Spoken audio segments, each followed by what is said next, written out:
U.S. Airlines on Friday scrambled to cut 4% of flights at 40 major airports due to safety concerns caused by the record-long government shutdown. The cuts, imposed by the Trump administration, come amid a shortage of air traffic controllers who are working without pay during the shutdown, which marked its 38th day on Friday. Earlier this week, the FAA said 20 to 40% of controllers were not showing up for work on any given day.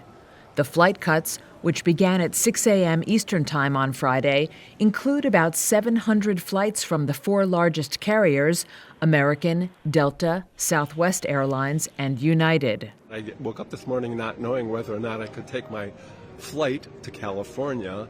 American Airlines on Friday said 12,000 of its customers had their flights canceled. The cuts do not apply to international flights. Shares of U.S. Airlines wavered Friday morning and could continue to come under pressure, said Michael Landsberg, Chief Investment Officer at Landsberg Bennett Private Wealth Management. Obviously now, as we come into the Thanksgiving holiday season, if we're going to see flight delays in the busiest four or 5 days of the year, that's not going to go really well for these companies.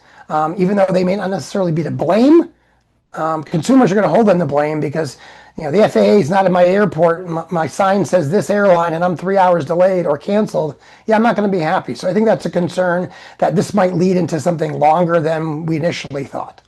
The flight cuts are set to rise to 6% on Tuesday and then 10% by November 14th if the government shutdown does not end.